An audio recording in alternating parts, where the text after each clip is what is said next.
Kung may mga question, pwede na po magtanong. Ayan, mga gawaing pampag-iisip sa akademya. Ayan, ito na naman po kami ma'am, no? Kinikinig na lang, gano'n. Okay, sabi dyan, ang salitang akademya ay mula sa salitang Pranses na academy. Yan. Sa Latin, ito ay academia. At sa Griego, na academia. Ayan, ito ay isang institusyon ng kinikilala at respetadong mga scholar, artista at siyentista. Yan.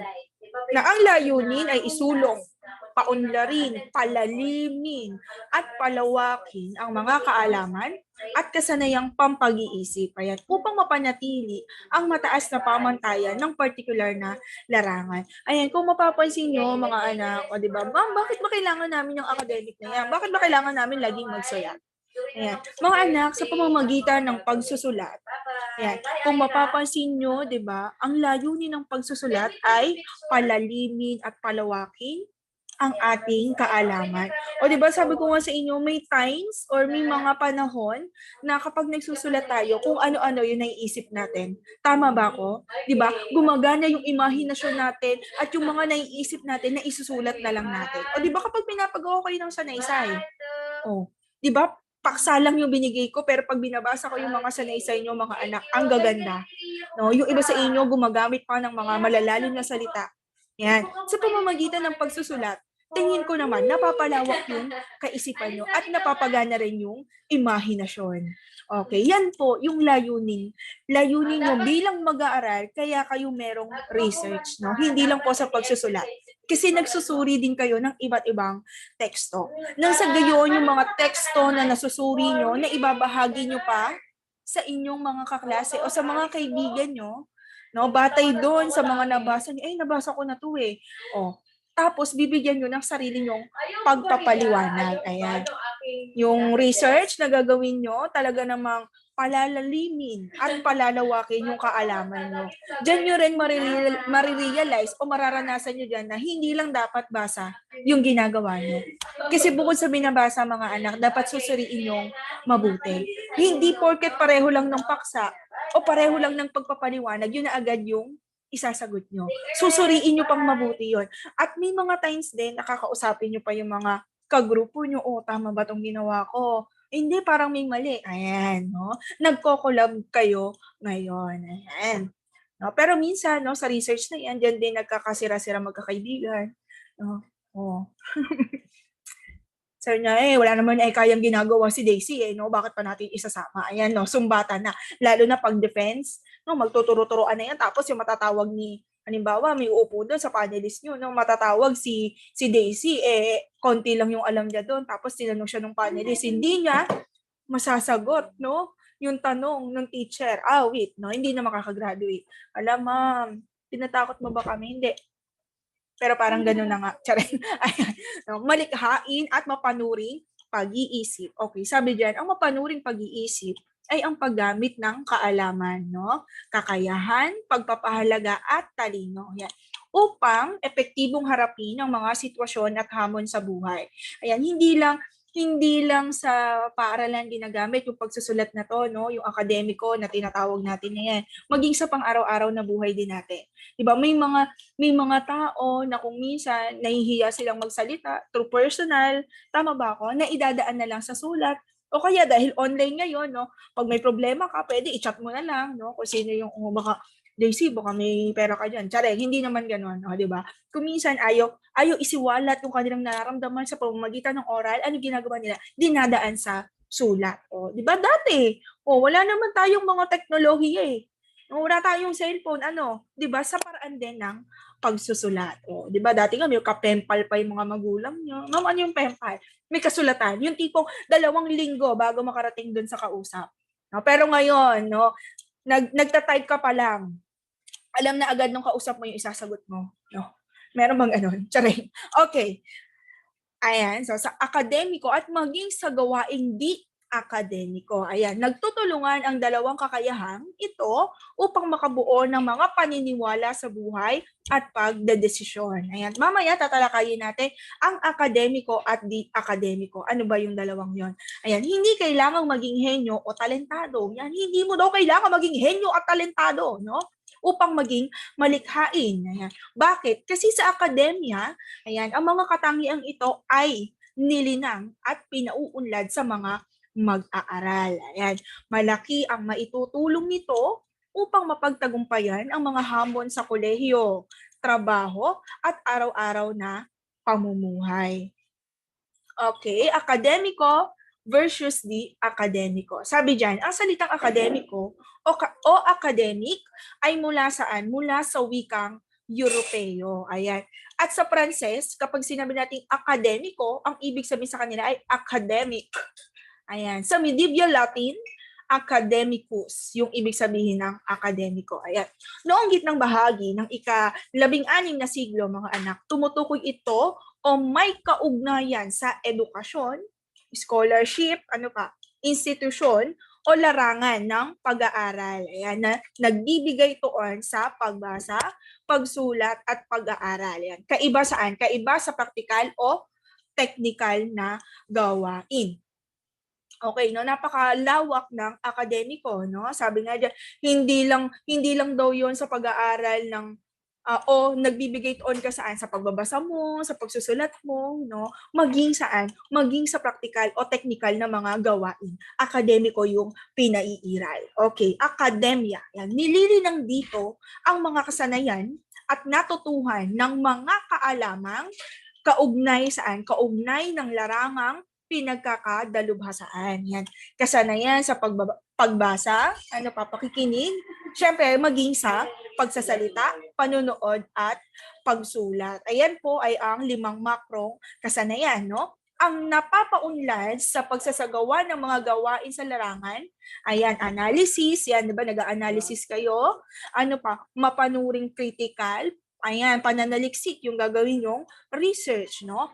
At maging sa eksperimentasyon, ang mga isinasagawa rito ay ginagabayan ng mga etika, pagpapahalaga, katotohanan, ebidensya, at balanseng pagsusuri. Lahat yan gagawin nyo kapag kayo ay nag-research na. Kapag sisimulan nyo na yung pananaliksik nyo, no? Dapat katotohanan yung ilalagay nyo sa research.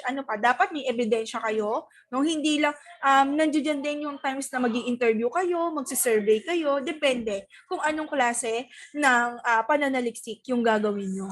Dapat may balanseng pagsusuri din. Yan. Sa kabilang dako, ayan, ang mga di-akademikong gawain ay ginagabayan ng karanasan, ayan, kasanayan, at common sense. Pag sinabi natin di-akademiko. Okay, sunod. Ayan, ang akademiko at di-academic. Ang mga material na akademiko ay mga inilathala ng mga academic researcher. Ayan, inilathala daw po ng mga academic researcher yung material na akademiko. Ayan, yung gagawin nyo na pananaliksik, ito po ay isang halimbawa ng akademiko. Bakit? Kasi mga katotohanan yung isinisiwalat nyo dyan, yung gagawin nyo dyan, yung ilalagay nyo sa research nyo. Kasi kapag hindi yan makatotohanan at gawa-gawa nyo lang yan, ito po ay isang kaso ng plagiarism. Ibig sabihin, hindi kayo yung gumawa niyan.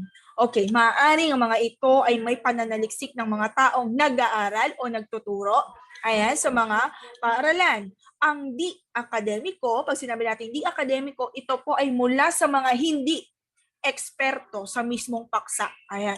Paksang isinulat at hindi malamang nila pinagnilayan pang maigi ang pananaliksik ukol dito. Ibig sabihin, hindi nila pinagtuunan ng pansin yung mga ginawa nilang sulatin kapag sinabi natin hindi akademiko. Kasi kapag sinabi natin akademiko, ito ay makatotohanan. Ang isang halimbawa niyan, yung pananaliksik na gagawin nyo, ito po ay akademiko. Bakit ma'am akademiko? Kasi makatotohanan yung inilalagay nyo dyan. Ibig sabihin, pinaghirapan nyo, pinagpaguran nyo, pinagnilayan yung mabuti, nagsuri kayong mabuti, no? Sinuri nyo bawat salita, bawat impormasyon na ilalagay nyo sa research nyo. Hindi katulad kapag sinabi natin hindi akademiko, parang minadali. No? Ibig sabihin, hindi agad pinag-aralang mabuti. Kumbaga parang, oo, nagbigay lang siya ng impormasyon, pero hindi mga eksperto yung gumawa. Pero kapag nagsaliksik kayo, yung research na gagawin nyo, iyon po ay isang halimbawa ng akademiko. Bakit? Dugo at pawis yung isinakripisyo nyo para masagawa yung pananaliksik na gagawin nyo. Bakit? Mag-i-interview kayo, magsi-survey kayo, 'di ba? Hindi lang isang impormasyon yung makakalap nyo ng mga datos tapos biglang magpapaliwanag kayo, no? Marami kayong pagdadaanan. Iyon po ay halimbawa ng akademiko. Pag sinabi natin di academic, ito po yung mga minamadali. Ibig sabihin hindi pinagnilayang mabuti. Ayan, basta maipaliwanag lang, maisiwalat lang. Ayan, nagigets po yung dalawa? Naintindihan? Dahil tear. May kausap ako? Gising pa kayo? Hoy, gising pa? Antok na, ma'am. Okay, eto pa. Halimbawa ng mga material na akademiko. Let pala nung ano ko, sorry. Ayan. Nasa kalahati naman bago mo lakihan. Sorry na. Wait lang ha. Nasaan na yung reading view? Okay, eto nalalakihan ko na. Sorry na. Sanay kasi ako sa maliit. Chareng joke. Ayun, natawa lang. Pero na naman ako na itong mga to. Ma'am, daldal ka ng daldal dyan. Let yan. Hindi namin makita. Okay, ayan na. Halimbawa ng mga material na akademiko. Unang-una dyan, mga anak, naaprubahan ng mga akademiko para ilathala. Ayan, no? Gagawin nyo din yan, no? Diba sa research nyo, dapat aprobado ni teacher. Aprobado nung teacher nyo sa research. Yung mga gagawin nyong mga pagsusulat o yung mga gagawin nyong pag-aaral. Pangalawa, mga datos at report. Ayan, ginagawa din po yan dahil akademikong pagsulat yung gagawin nyo sa pananaliksik, no? Dahil nga ang pananaliksik, ito po ay halimbawa ng academic, no? Yan, yung mga datos, yung mga report, paano nyo nasabi na ganito yung naging resulta ng pananaliksik nyo? Ayan, nire-report din yan, no? Kailangan din yan sa pananaliksik nyo. Pangatlo, mga thesis or research papers. Ayan, yung gagawin nyo nga patungkol doon sa research nyo, no? Andiyan dyan din yung may mga page pa yan. O, ano pa, dapat yung introduction nyo, nasa kabanata isa yan. Ayan, ano pa, mga related study, kaugnay na pag-aaral nyo, ano pa, kaugnay na literatura. Ayan, kasama po yan. Pang-apat, ayan, mga pang-edukasyong libro tulad ng encyclopedia at mga textbook sa paaralan. Ayan po, pwede kayong kumuha dyan ng mga karagdagang impormasyon base sa gagawin yung pananaliksik. No? Pwede kayong kumuha sa encyclopedia, ayan. Pero mga anak, sabi ko sa inyo, kapag kukuha kayo ng mga impormasyon sa mga libro, dapat meron kayong pinagbabatayan. Halimbawa, encyclopedia kayo pumunta, parang i-acknowledge nyo na doon nyo kinuha sa encyclopedia. Wag kayong maglalagay ng wala kayong reference, no? Dapat lagi tayong may reference. Kasi pag wala kayong mga reference, anak, sa makatuwid, yung ginawa niyong pananaliksik, ito po ay hindi niyo ginawa. Bakit? Kasi po kayo magkakaroon ng kaso na plagiarism, no? Pag wala tayong reference. Naintindihan? Ay, nanggugulat pa. Nagugulat yung teacher dito, hindi kayo. Kayo talagang ginugulat ko eh. Okay, eto pa, no? Sabi dyan, ng mga sumusunod ay ilan lamang sa mga gawain. Ayan. Gawain na kabilang sa mga akademikong gawain. Okay, unang-una, ayan. Paggawa ng mga researches o pag-aaral sa loob ng laboratorio. Ayan. Para naman sa mga laboratory, no? Gumagawa din sila mga researches, ayan, nag-aaral sila sa laboratorio. Ano pa? Pangalawa, sabi diyan, magsagawa ng mga obserbasyon kaugnay ng isang pananaliksik na ginagawa. Ayan. No, kapag mga hands-on yung mga ginagawa nyo, ayan, kailangan ng obserbasyon. Ano pa? Dapat yung obserbasyon na ginagawa nyo, dapat kaugnay doon sa pananaliksik na ginagawa nyo. Okay, critical o masusing pag-aaral o paghusga sa mga impormasyon na nakalap. Ayan, kailangan nyo din to, no? Gagawin nyo din to. Bakit? Kailangan nyo po ng masusing pag-aaral. Dapat hindi lang isa, dalawa, tatlong beses yung iisipin or 4 hanggang 5 yung iisipin yung mga ilalagay nyo o yung mga impormasyon na nakalap nyo. Sa internet man yan, sa encyclopedia man yan, kung ano-ano pa sa Wikipedia, dapat po ay masusin yung pag-aralan. Hindi lang si Daisy dapat yung gagawa nun, hindi lang dapat si Patricia yung gagawa nun. Dapat buong grupo kayo. No? Kailangan dyan collaboration, no? Dapat magtulong-tulungan kayo, hindi lang po isa yung gagawa. Alam nyo kung bakit? Kasi mga anak, kapag nag-defense na kayo, o ano isasagot nyo? Halimbawa, si Daisy lang yung gumawa. Putya na yan, baka mamaya pag tinawag si Patricia, hindi niya na alam yung isasagot. Sayang yung pinaghirapan. No? Kasi babagsak kayo. Babalik na naman kayo ulit sa akin sa grade 11. Chareng, joke lang. Di ba? Nagigets ako mga anak, hindi ko kayo sa tinatakot, pero dapat seryosohin natin yung pananaliksik na gagawin mo. Kasi diyan po nakasalalay kung gagraduate ba kayo or hindi. Nako, kinabahan na sila. Ay, nako, kinabahan na. Sino kaya yung teacher nila? Si Ma'am Erichel naman, so kayang-kaya niyo yan, no? Ma'am, nakabahan na kami. Parang ayaw na namin. Okay, pag sinabi naman nating di akademiko, sabi dyan, ang mga material na di akademiko ay hindi isinulat ng mga nananaliksik. Ayan. Ang mga ganitong limbag ay kalimitang makikita saan? Sa internet. Ayan, no. Mga anak, yung Wikipedia, minsan hindi siya trusted, ha? Kaya wag na wag kayo basta nagtitiwala kay Wikipedia, ha? Para sa mga jowa nyo ngayon, no? Pag sinabing di ako umiinom yon. Okay, joke lang. Okay, ganito, no? Sabi dyan, ang ganitong limbag ay kalimitang makikita saan? Sa mga internet, no? Ano pa, yan, ang mga impormasyong nakukuha sa di akademikong sulatin ay hindi katiwa-tiwalang sanggunian. Ano? Yung reference o sanggunian, ito ay sa Tagalog. No? Reference, ito ay English. Sa Tagalog, ito ay sanggunian. No? Dapat lagi kayong merong sanggunian. No? Kasi kung minsan yung kukunin nyo ng mga impormasyon, dapat po pwede sa mga journal. Ayan, trusted yan. Pero mga anak, sa Wikipedia, pag nakakita kayo, wag niyong kunin. Si Wikipedia, hindi siya trusted. No, wag kayong magtitiwala kay Wikipedia. Ha? Gets na, kahit sa mga assignment. No? Tapos pag lumabas yung resulta, tapos kay Wikipedia na punta, ay, sabi ni Ma'am Amy, mali yun. Okay. Hindi po minsan tama yung mga nakasaad or nakalagay kay Wikipedia. Okay, alam na ha. Pag nag-research kayo, saan kukuha? Saan kukuha? Sa journal. Ano pa? Sa encyclopedia, doon lang, sa mga mapagkakatiwalaan. Pero pwede rin naman kay internet. Huwag lang kay Wikipedia. No? Minsan kasi sa internet, meron din diyang mga journal.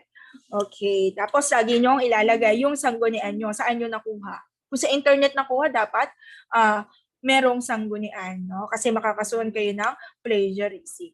Okay. Ang halimbawa ng di akademiko. Unang-una, hindi sakto at tama. Ayan. Hindi sakto at tama yung mga nakalagay doon o yung mga impormasyon na ibinibigay nito. Pangalawa, may pagkabayas, no? May pagkabayas yung mga impormasyong mababasa nyo dyan, no? Kapag sinabi natin hindi akademiko. Ano pa? Hindi na makamoderno at luma na. So, ibig sabihin, kupas na, no? Kapag kupas na, kapag lipas na, palitan na. Alam na. No, wag kukuha ng lipas na, wag kukuha ng kupas na. No, yung meron kasi mga pag-aaral na 1987, 1957, wag yun ang kunin yun. Dapat kung anong year ngayon, year mga 20s, 2010, ayan, pwede yon. No? Meron kasing mga ganun, no? May mga year. Ayan, mapag-aaralan nyo yan sa practical research nyo. Nandoon na ba kayo sa mga related studies, gano'n, related literature? Wala pa kayo doon? Introduction pa lang? Loyalty, saan na kayo sa research? Uy. Ano? Quantitative tapos qualitative research. Qualitative, no? Kung mag-i-interview ba kayo or magsi-survey. Tama? Tama, doon yon. Doon kayo. Okay. Ayan. Sunod. Ayan, malapit na. Kasunod na yon yung mga sinasabi ko. Ayan, di akademikong gawain. Ayan, ang mga sumusunod ay ilan lamang sa mga halimbawa ng mga gawaing di akademiko. Unang-una, pagsulat ng mga akda base lamang sa imahinasyon ng isang manunulat. Ayan, kapag yung isang akda o kapag may nabasa kayo na parang imahinasyon lang ng author, huwag yung kunin. No, lalo na kapag pananaliksik yung gagawin nyo. Kasi 'di ba nga akademiko, di akademiko 'to eh. No, kapag imahinasyon yung ginamit ng isang manunulat, huwag niyong kunin. Huwag niyong kunin yung impormasyon na 'yon. Pangalawa, pagsali sa mga kompetisyon na may kinalaman sa sport o kaya hindi kaya sa iba pa. Ayan. No, sa mga di akademikong gawain sa paaralan, ayan. Okay, halimbawa, sa akademikong gawain, yung ginagawa nyo, ayan, sa subject ko. Ano yung di akademikong gawain dito sa Golden? Ayan, yung pagsali sa iba't ibang mga sports, ano pa? Ayan, yung sa foundation, no? Yung sa foundation day, yan, di akademikong gawain yan, no, sa paaralan. Ayan. Paggawa ng mga interest tulad ng pottery, archery, at iba pa. O yan, no? Sa larangan din ng mga sport, no? Ano? Pottery, archery, buset. Ayan, no? Ito po ay isang halimbawa ng di akademikong gawain. Pero may grade, no? Pero may grade, ma'am, kahit di kami gumawa ng di akademikong gawain, no? Sumali sa mga kompetisyon, no? Sa spoken, sa singing, no? May plus sa grade, no? Exempted pa nga, ma'am, eh, no? Ma'am, puro na lang kayo di akademikong gawain yung gawin namin. No? Wag na po akademiko. Kasi ma'am, puro pagsulat yun eh. Pananaliksik, pagsulat. Okay. Ayan. Ang mga halimbawa ng di akademiko ay ang mga sumusunod. Ayan. Unang-una dyan, mga anak, websites. Pangalawa, ayan, mga dyaryo. Ayan. Di ba kasi kung minsan sa dyaryo, kapag sino dito nagbabasa ng dyaryo? Ma'am, wala. Wattpad binabasa namin. O, sino dito mahilig magbasa ng dyaryo? Minsan lang, ma'am, no? Yung tik-tik o yung bulgar. Ayan. Okay. Sige, parang wala namang nagbabasa ng dyaryo. Minsan kasi yung mga nakasaad doon sa dyaryo, kung minsan may pagkabayas, no? Di akademiko, yung mga tawag doon. Ano pa? Kung minsan may dagdag bawas, no? Minsan nga kapag yung mga nagbabalita din, di ba? Kung minsan bias sila eh.